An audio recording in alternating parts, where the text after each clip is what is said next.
Welcome back. In the previous video, we have seen the comparison of linear search and binary search. Now, in this video, we are going to cover runtime complexities with the help of big O notation.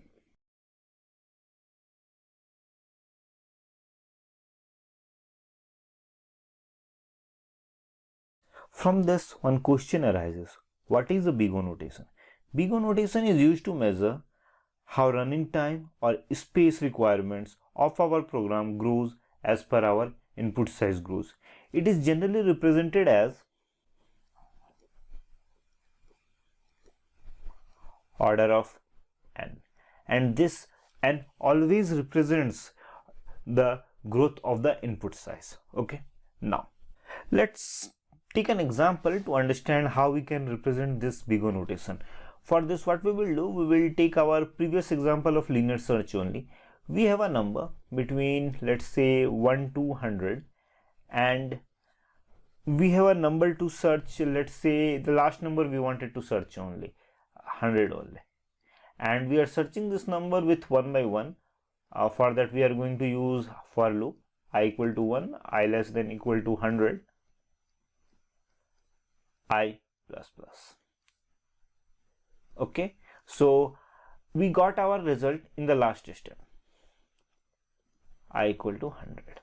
Okay, so how many steps we took to found this number? We took 100 steps. Okay, now imagine the same thing if the number is more than that. Let's say thousands and thousands of number, and the last number we will consider as n, and the search number is also n. Then how many steps it will take? It will take n steps to find our required number. So what will be the runtime of this program? The runtime of this program will be order of n. Okay, so from this we can understand that how the big O notation grows according to the input size. Now there are three. Now this big O notation we can measure in three different ways. Those three different ways are best case, average case. Let's see all these three different scenarios with the help of an example. Best case. So assume that we have a number between 1 to n. Okay, and let's say our search number is 1 only. So if there is our number 1 to n and we are searching all the number one by one, then one by one we are searching our number. So how many steps it will take to find our required number? That will take only 1 steps. Correct? Because in the first iteration only we will get our result. Okay, so what will be the runtime of this program? Runtime of this program will be order of 1. Because why? Because we found our result in the first attempt only. Correct? Okay, now let's see the another one.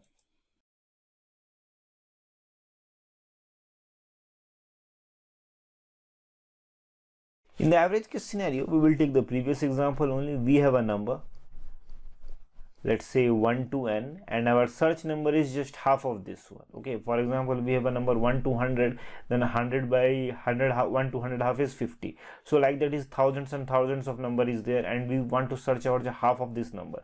So half of that number, let's assume it will be n by 2, correct? And we are iterating the number one by one with the help of a for loop.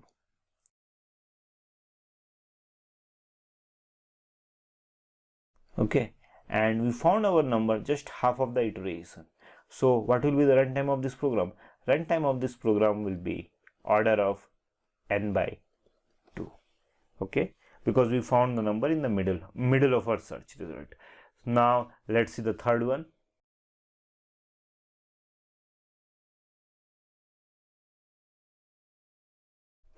Again, in the third one is the worst case, in which we have a number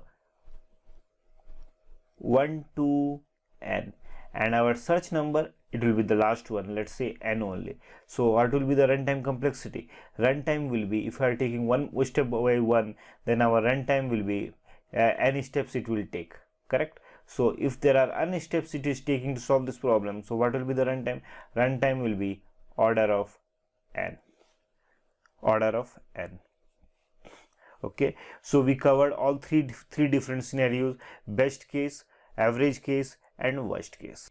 In best case, we saw the runtime is taken is order of 1. That one we can also say that it's a constant time, because we know that it got it in a first attempt, so we know exactly what time it grows, means in how much time it grows. Another one is order of n by 2. N by 2 is there. Why? Because we found our search results in the middle of our middle of the number input size, correct? Average case. And the last one is the worst case. Worst case took the last number we found our result. This one is the worst case. Order of n. So from 3 examples, you need to consider one thing. Whenever we are writing algorithm for any program, we will always consider the last one, order of n. Why we will always consider as worst case? Why we will consider a worst case? Because worst case scenario will tell you the maximum time taken by any algorithm. Through that we can calculate our timing analysis, and we can write a better code to enhance our work. Okay, now we understood constant time, we understood the average case, worst case, and the best case also we have seen. Now we have seen the linear search also. Linear search and constant time, the examples we have taken the same thing. Now what we will do, we have seen how the runtime of linear search, this is we have calculated. Now this is all the timing that what we have mentioned here, that is order of 1, order of n by 2, order of n is our linear search, right? Now we will see the binary search runtime complexity. Let's see how we will calculate big O notation of binary search, and we will find out how much time taken by that. Okay, in the previous video we have seen the work of binary search. Now let's calculate the runtime of this binary search. We know that in binary search we will have a number between 1 to n. N will be the last, n will be the highest, 1 will be the lowest. And whenever we have to find our search number, what we will do, we will always calculate with low plus high by 2. This one we can also write like this. Whenever we did not find our search number, we will always divide the number by half, n by 2. And the rest of the number, int low equal to 0, int high, int middle, while loop, if arr, these are all the fields we can consider the constants. Okay, except this one. From this iteration only, we will every time whenever we did not find our number, we are dividing by half. So we can also write like this: t of n equal to t of n by 2, and these constants I can write plus c. This will be the first iteration, and whenever we did not find our search number in the first iteration, what we will do next? We will write t n by 2 by 2 plus c. So whenever we did not find our number in the first iteration, again we will divide this n by 2 in a half. So we can also write like this one, like this: t n by 4 plus c.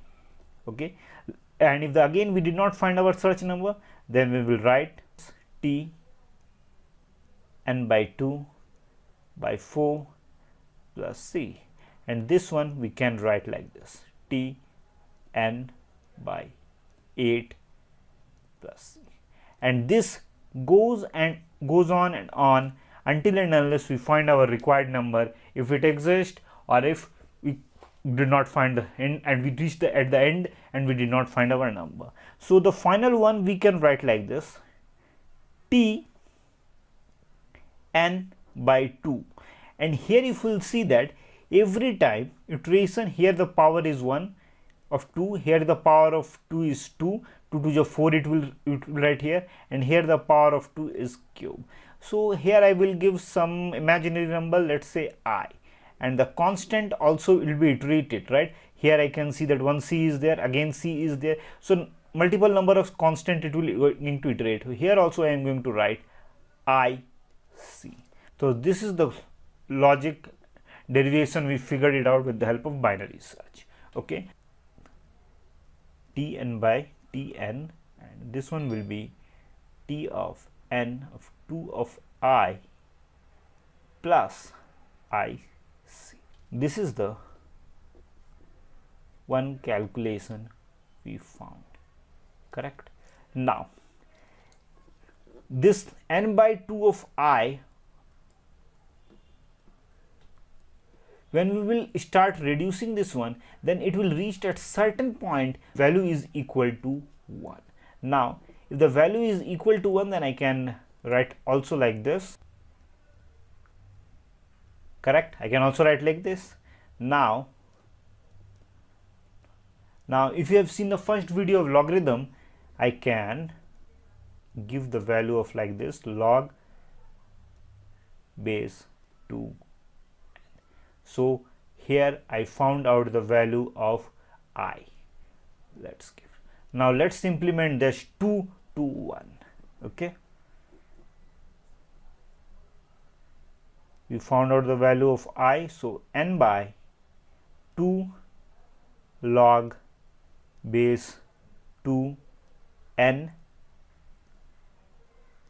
plus I will be the log base 2 n, and here it will be multiplied by, so this one it will become like this, T n by n plus log base 2 n multiplied by constant. Okay, now n it will become 1,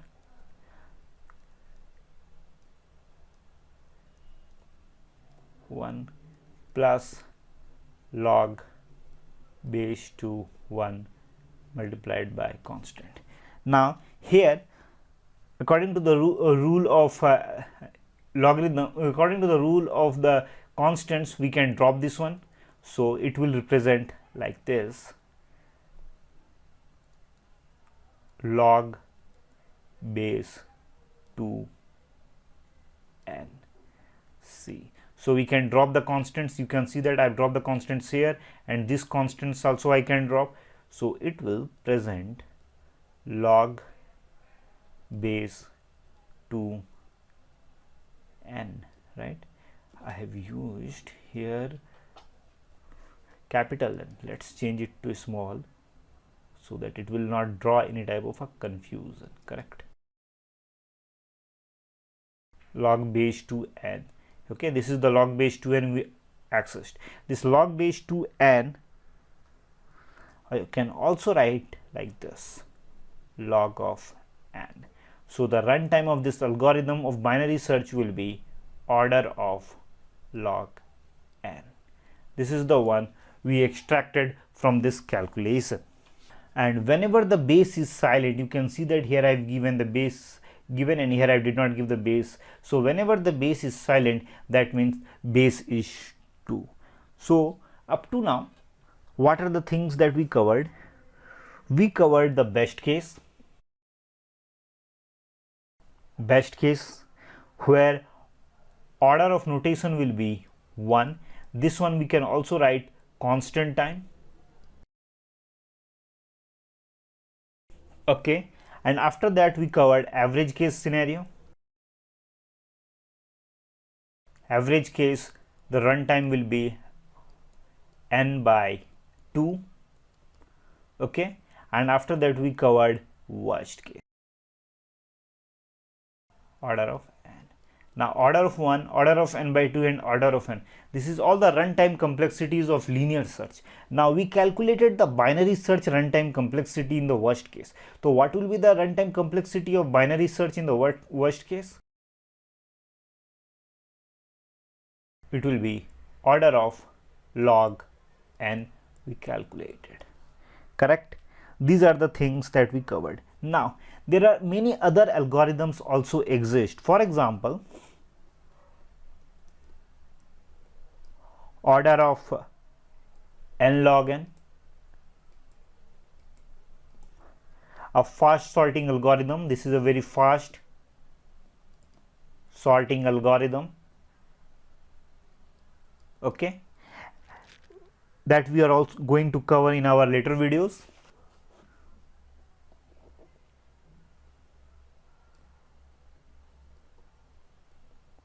Order of n square, a slow sorting algorithm. A slow sorting algorithm. And another one is